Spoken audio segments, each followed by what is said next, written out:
Então, os óxidos são um grupo de minerais relativamente duros, tá? Lembrando lá do conceito de dureza que a gente viu na aula 6, né? Eu ia falar aula passada, mas não, né? Foi na aula 6. São minerais densos e são minerais refratários, né? Que são aqueles capazes de resistir a temperaturas muito altas, né? Eles resistem tanto à ação física quanto à ação química. E são encontrados como minerais acessórios em rochas ígneas e metamórficas, né? Então, lembrando lá do conceito que a gente viu na aula 1, minerais acessórios são minerais que não são constituintes essenciais das rochas, né? Eles podem estar presentes nas rochas e vão aparecer na rocha em quantidade pequena, que não afeta a sua classificação, né? Então, eles são minerais que são gerados a partir do resfriamento do magma ou da lava, né? Rochas ígneas, ou então por variações nas condições de pressão e temperatura e quimismo, né? A concentração, né? Disponibilidade dos elementos químicos no ambiente em que aquela rocha se encontra, né? Que aquele mineral se encontra, gerando aí as rochas metamórficas, né? Às vezes, essa quantidade, né, essa concentração desses minerais acessórios não é assim tão pequena, tá? E o acúmulo de óxidos vai configurar aí jazidas que são exploradas comercialmente, né? O teor do elemento de interesse dentro do minério e a quantidade de minério, né, por volume de rocha, né, a concentração dele volumétrica acaba sendo economicamente viável, né? Todo o dinheiro investido para retirada do mineral, do minério, para beneficiamento, para transporte, né? Depois da venda desse material, ele acaba dando lucro. Isso que é uma jazida economicamente viável, tá? Depois a extração do bem mineral gera lucro, tá? E eles também podem ser encontrados, né? Os óxidos também podem ser encontrados como detritos em rochas sedimentares, né? Esses minerais detríticos que está falando aí no slide. Detrito, ou também chamado de clasto, é um fragmento de uma rocha pré-existente, né? E aí ele pode ser um fragmento poliminerálico ou monominerálico, né? Seja de uma rocha magmática, metamórfica ou de uma rocha sedimentar, que foi solto, né, através de fenômenos de intemperismo e transportado por fenômenos de erosão, né? Esses detritos eles são transportados até bacias sedimentares, onde eles vão ser depositados e aí eles vão formar, podem também se acumular, formando depósitos econômicos, né? Então, óxidos eles são resistentes ao intemperismo ou então eles são gerados por produtos intempéricos, tá? E aí eles são encontrados tanto em rochas ígneas quanto em metamórficas, quanto em rochas sedimentares. Entre os óxidos comuns, né, ou de importância econômica, as características gerais são que eles constituem minerais transparentes, translúcidos a opacos, né? Então a gente tem aí toda a gama de transparência, né? E eles geralmente apresentam traço colorido. Os mais comuns, tá? Os traços mais comuns são em tonalidades de marrom, tá? Vocês também podem encontrar aí na literatura o termo castanho, tá? Marrom e castanho acabam sendo sinônimos, tá? Traço preto, cinza, raramente vão apresentar traço em tons de vermelho, verde, azul e amarelo, tá? Mas também acontece. As exceções mais comuns a essa regra do traço são o coríndon, crisoberilo e espinélio, que apresentam traço branco ou que não deixam traço na porcelana, né? Então, a maioria dos óxidos apresentam traços coloridos, né? Com essa variedade de cor escura, né? Marrom, preto, vermelho, amarelo. As exceções principais, né? Mais importantes são coríndon, crisoberilo e espinélio, que têm traço branco ou não deixam traço na porcelana. São minerais de dureza comumente maior do que 4, tá? Geralmente elas ficam aí em dureza entre 5 e 7, com destaque para as exceções da cuprita, tá? Que é óxido de cobre, que fica com uma dureza de 3,5 a 4. Pirolusita, óxido de manganês, que tem dureza 2, né? Então é um óxido de uma dureza muito baixa, sendo aí uma característica distintiva. Crisoberilo, né? O óxido de berílio e alumínio, de dureza 8,5, então ele é uma dureza maior do que a média dos óxidos, tá? E do coríndon, né, que é o mineral aí da escala de Mohs, com a dureza relativa a 9, né? O coríndon é o mineral da posição 9 da escala de Mohs. Eles são minerais muito pesados a pesados, tá? Com exceção aí do gelo, né? Que tem uma densidade relativa de 0,9167, tá? Ele é um mineral muito leve. A casterita, que é o óxido de estanho, né? E aí ele tem uma densidade de 6,98 a 7. E a uranita, que pode ser leve a muito pesado, dependendo das condições de sua cristalização. Ela vai ter uma densidade relativa de 7,5 a 10,95. Então, vou apresentar agora as principais características, né, dos principais óxidos, começando pela cuprita, que é o óxido de cobre, né? Ela é do sistema cristalográfico isométrico ou cúbico. Ela normalmente ocorre em agregados granulares, tá, de granulação fina, ou então agregados fibrosos. Pode ser também granular e maciço. Quando cristaliza, né, com os cristais bem formados, ela vai ter aí o hábito cúbico, octaédrico ou dodecaédrico. Vai apresentar uma clivagem imperfeita no plano 111 e partição rara no plano 001. E vai ter aí fratura conchoidal, a fratura irregular, sendo um mineral quebradiço. A dureza dela fica entre 3,5 e 4, densidade entre 5,8 e 6,2. É um mineral transparente a translúcido, tá? Então não é um mineral opaco. Geralmente apresenta cor com tons de vermelho, né? Variações de tons de vermelho. Tem o vermelho rubi, vermelho púrpura, né? Que é um vermelho arroxeado, que chega a ser quase preto. E pode ser preta. O risco dela é vermelho a um vermelho acastanhado, tá? Então ele é um vermelho meio marrom. Apresenta brilho metálico, quando de coloração quase preta, ou então adamantino. E aqui eu mostro para vocês a cara da cuprita, né? Vejam aqui esse tom vermelho. Aqui ele é um vermelho púrpura, tá? Vejam, ele é quase um preto. E é quando nessa tonalidade mais escura que ele fica com um brilho metálico. Ó, vejam aqui. Mas vejam que, né, quando a gente olha nessa bordinha aqui, a gente vê que a cor do mineral é vermelha. Né? Dá para ver aqui umas reflexões, né, que ressaltam essa tonalidade mais avermelhada do mineral. A cuprita é extraída principalmente para a obtenção do cobre, né, para ser utilizado aí em ligas, né, como latão, junto com bronze, né, ou então sais. Né, ela é muito usada na indústria elétrica e automobilística, para telefonia e telegrafia, né, fios de cobre, né, para comunicação, aparelhos de rádio e de refrigeração, né, em eletrodomésticos também. E também é muito utilizada nas indústrias de munições, tintas, né, inseticidas e herbicidas. Corindon. Ah, eu esqueci de falar, pessoal, eu coloquei em itálico ali, entre parênteses, o nome do mineral em inglês, tá? Aí, caso vocês queiram pesquisar, né, que acaba aumentando a gama de sites, né, disponíveis de informação de mineral. Então, para todos esses minerais, eu vou sempre apresentar o termo em inglês, entre parênteses, depois do nome, tá? Em itálico. O corindon é do sistema trigonal, né? Então, ele é daquele sistema que tem 4 eixos, tá? Então, quando a gente vai se referir aos planos que ele apresenta, né, de partição, planos das faces, a gente usa a notação do índice de Miller com 4 números. Né? O hábito normalmente é granular, tá? É o mais comum. Quando ele ocorre como cristais, eles vão ser cristais hexagonais, prismáticos, bipiramidais, tabulares ou romboédricos. E aí, eles vão caracterizar principalmente gemas, tá? A principal utilização do corindon é gemológica. Ele não apresenta clivagem e vai ter aí 2 planos de partição, o plano 0001 e 10-11.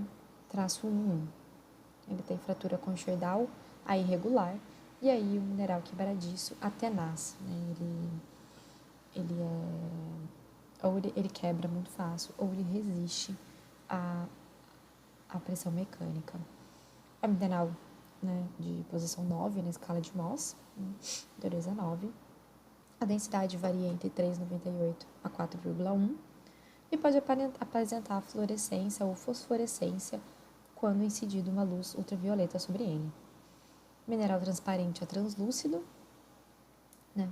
variando bastante aí em tons e cores, né? Desde incolor, branco, cinza, vermelho, azul, amarelo, um amarelo acastanhado, rosa, laranja, mas a cor do traço vai ser sempre branca. E ele tem aí um brilho vítreo adamantino, né? Podendo ter aí planos de partição com brilho nacarado. E aqui eu mostro para vocês, né, a cara do corindon, dando aqui o seu hábito hexagonal, né, com o plano de partição, né. Como eu falei, o principal uso do corindon é como gema, né, quando ele é vermelho, rosa, ele é conhecido como rubi, né, uma das gemas mais caras que a gente tem aí no comércio de gemas. Quando azul é a safira. Além do uso gemológico, é utilizado como abrasivo, né, por causa da sua alta dureza.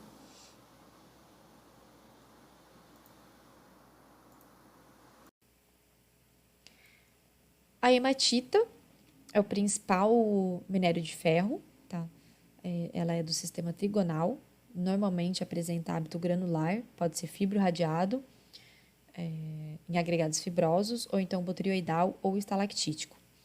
Quando forma cristais, eles são romboédricos, prismáticos, aplacoides, né, formando seções pseudo-hexagonais. Na próxima slide eu mostro isso para vocês. Eles também podem apresentar hábito tabular, né, gerando aquelas rosetas como a rosa do deserto. Né? Não apresenta clivagem, apresenta partição perfeita, basal ou romboédrica, fratura irregular subconchoidal, tá? Ela não vai formar aquela concha, mas também não é uma fratura irregular, tá? Ela fica ali, ela forma uma fratura lisa que que não forma aquele padrão conchoidal bem certinho, tá? Ela fica tende a ser um pouco mais irregular, mas aí ela é uma conchoidal imperfeita, tá?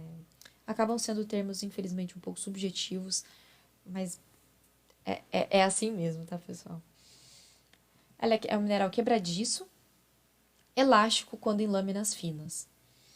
Dureza de 5 a 6, densidade 5,2 a 5,26. É um mineral opaco, tá? Não há ocorrências translúcidas ou transparentes. Sua cor é sempre escura, né? E de cinza a preto, com cor do traço marrom avermelhado ou vermelho cereja, sendo aí uma característica distintiva da hematita. Tá? Tem brilho metálico a submetálico ou então fusco. E aqui eu mostro para vocês, né, as diferentes ocorrências da hematita, né? Aqui os laminares em roseta, o placoide pseudo-hexagonal, né? Ele não forma hexágonos perfeitos, tá? Mas ele forma um pseudo-hexágono. E aqui botrioidal, com uma tonalidade aí mais pro castanho avermelhado, né? Geralmente devido a um pouco da oxidação. Magnetita também é outro minério de ferro, importante, tá? Ela é do sistema cúbico, normalmente ocorre com hábito maciço ou granular. Quando ocorre em cristais, não é raro, tá? Mas hábitos maciços e granulares são mais frequentes. Os cristais são octaédricos ou dodecaédricos. Não apresenta clivagem e apresenta uma partição muito boa no plano 111. A fratura é irregular, sempre, e é um mineral quebradiço. A dureza fica entre 5,5 a 6,5, densidade de 5,17 a 5,2. E aí, a sua característica distintiva é que ele é um mineral fortemente magnético. Né? É um mineral opaco, aí de coloração marrom a preto, né? Cor do traço preto, sendo aí uma característica também distintiva desse mineral. Brilho metálico ou submetálico a fusco.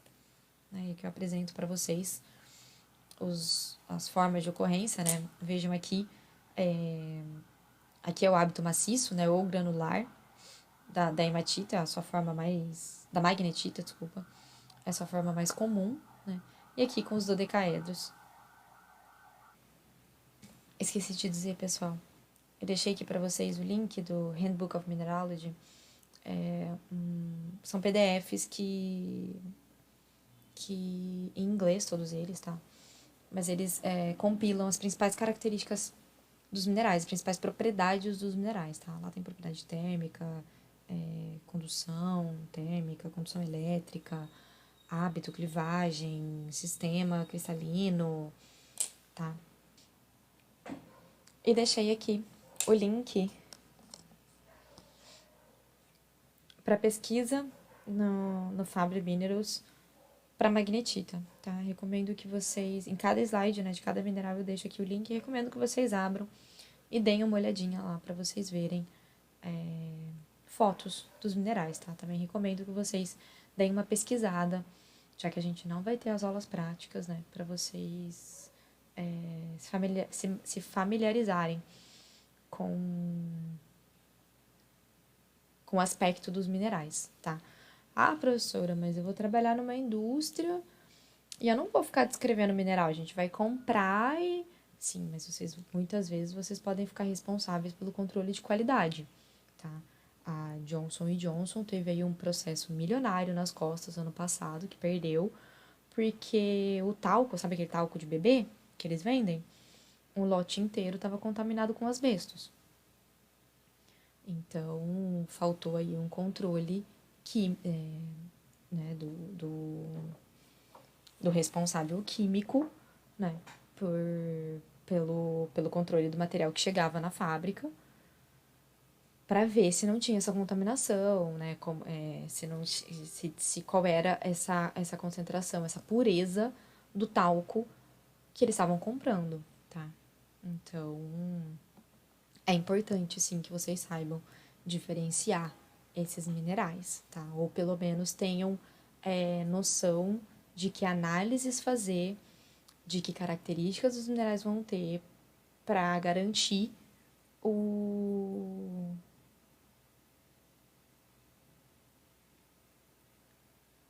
para garantir a qualidade do produto onde vocês estão trabalhando, tá? Seja numa indústria, seja num laboratório, tá bom? Os principais minérios de manganês, tá? Eles também são óxidos e hidróxidos, tá? Sendo aí os óxidos a pirolusita e a romanequita, né? Que estão em azul. A manganita, ela é um hidróxido, tá? Vou falar dela mais pra frente. Tá? Muitas vezes, os óxidos de manganês são referidos como mineral psilomelano, mas esse termo, ele não se refere a um mineral, tá? Ele é erroneamente chamado de mineral, mas o psilomelano, ele se refere a uma massa de óxidos de cor preta, cuja composição química não foi definida, tá? Sabe-se que é de manganês, pelas características que ele apresenta, né? Mas qual espécie mineral não foi feita uma análise para ter certeza. Não foi feita a difração, não foi feita a fluorescência, não foi feita a caracterização do teor de manganês, né, nesse minério. Então, não se sabe se é pirolusita, se é manganita, se é romanequita ou alguns outros minerais de manganês, tá? Então, acaba chamando tudo de psilomelano, tá? Mas lembrem-se que ele não é um mineral, ele é um termo que engloba vários minerais de minério de manganês, tá? Manganês é utilizado na siderurgia, né, principalmente, como ligas, né, ferro gusa, ferro manganífero, aço carbonatado, aço cupro-manganês, aço mangano-silicoso, despolarizador em baterias secas, secante para tinta, como pigmento, cobertura protetora para aço, né, contra a oxidação, produtos químicos diversos, vitrificação da cerâmica, cabeça de fósforo de segurança e como fertilizante, né? Também entra aí óxido de manganês pulverizado junto a fertilizantes.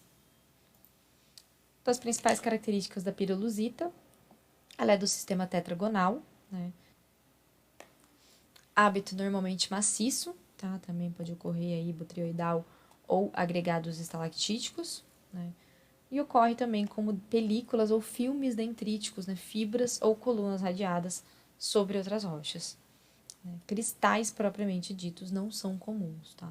Cristais bem cristalizados, geométricos, tá? Apresentam uma direção de clivagem perfeita no plano 110, fratura irregular e é um mineral muito frágil, né? Ele é muito quebradiço. dureza de 6 a 6,5. Quando o hábito maciço, a dureza dela cai para 2. Densidade aí entre 4,7 e 5,19 gramas por centímetro cúbico. É um mineral opaco, tá? Apresenta uma tonalidade de cinzaço, também característica, preto ou cinza escuro.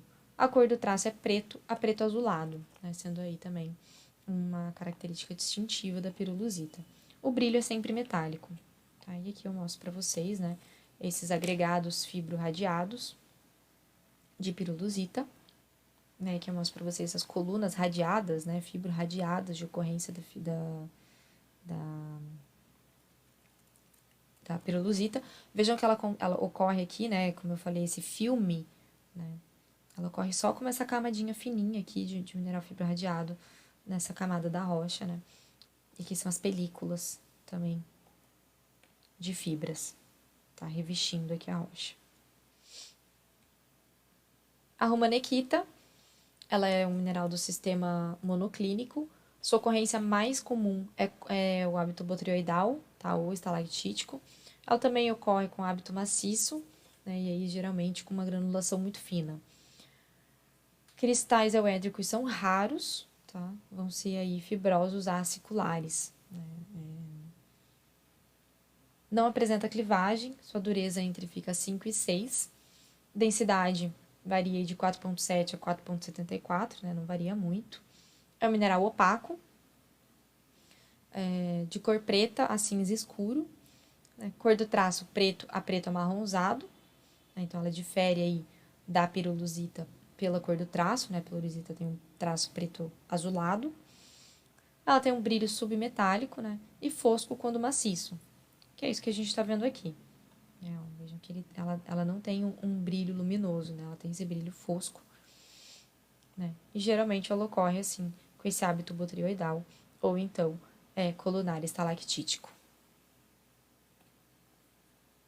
A cromita é o principal minério de cromo, tá? Sendo utilizado aí na fabricação de material refratário, vidro refratário, cimento refratário, e na obtenção de cromo metálico, né? E aí com aplicação para cromagem, liga de aço inoxidável, também é utilizado para tijolo refratário, sais para tintas, ou então para curtume.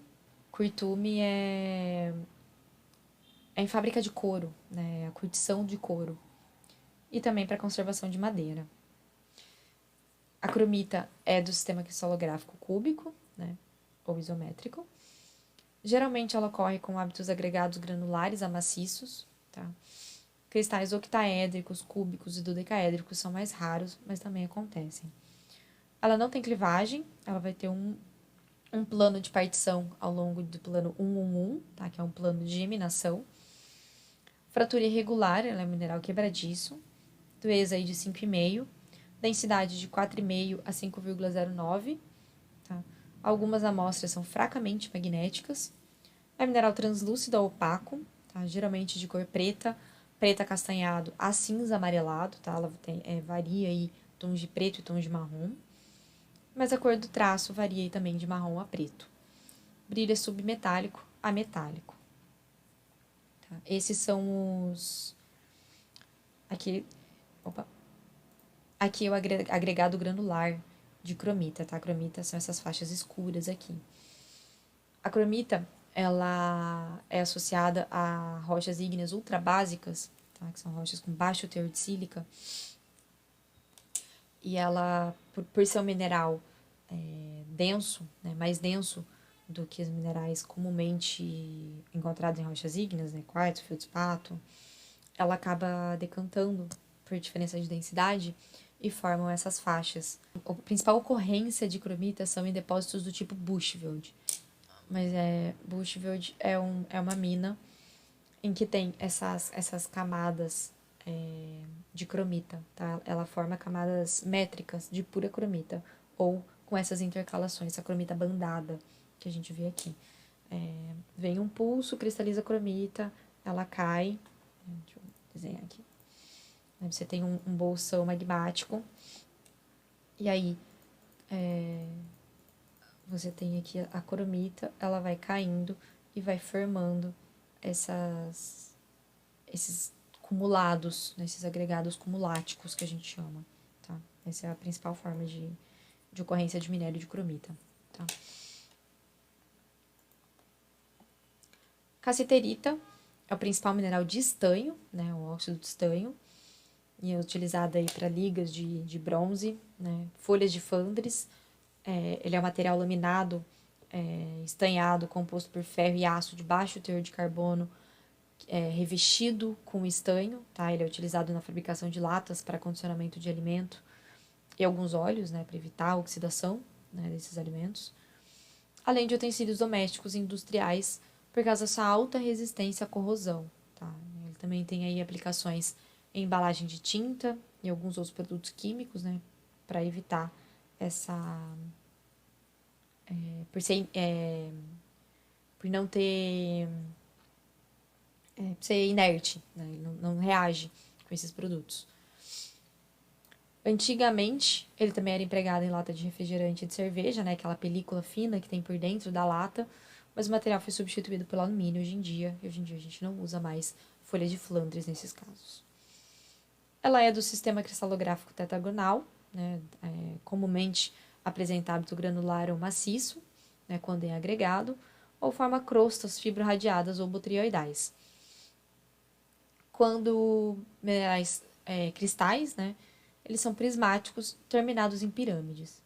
Apresenta duas direções de clivagem imperfeita, uma a plano 110 e outra a plano 100, e tem fratura subconchoidal e irregular, também sendo um mineral quebradiço.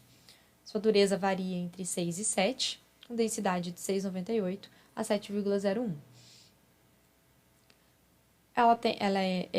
Cassiterita é um mineral transparente em espécimes claros e opacos quando preto.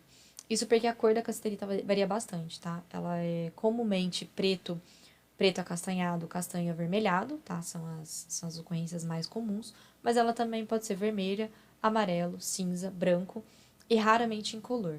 Então, quando ela é amarelo, cinza, branco ou incolor, ela é transparente, né?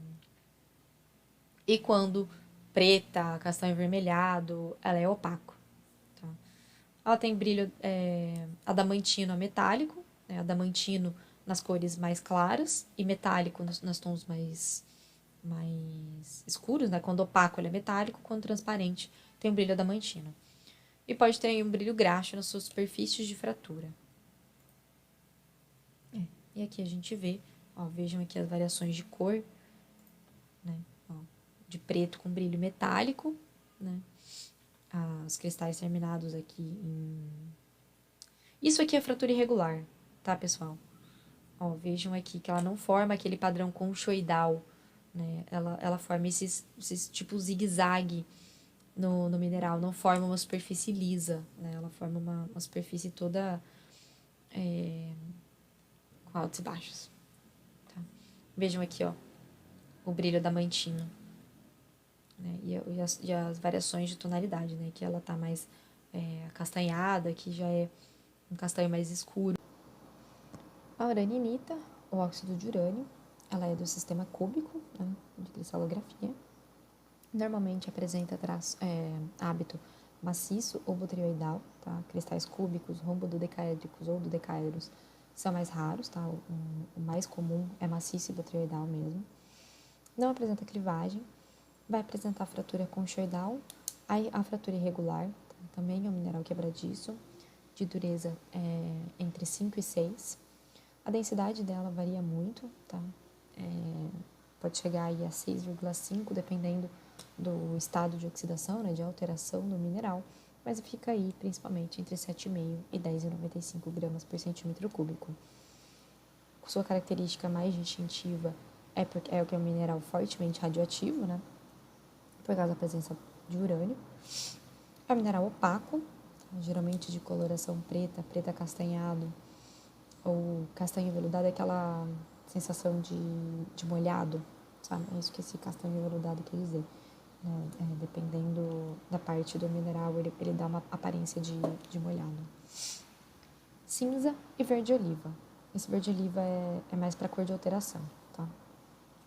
A cor do traço vai seguir aí também. preto acastanhado, castanho escuro a castanho esverdeado, o verde oliva e cinza. O brilho é terroso a metálico. E aqui eu mostro para vocês esse aspecto da uranimita, né? Aqui tá muito amarelado, mas ele puxa mais para um verde, tá, pessoal?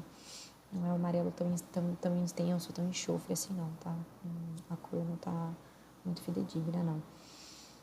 Mas o hábito mais comumente que ele se apresenta, esse hábito botrioidal, que eu mostro aqui para vocês no slide.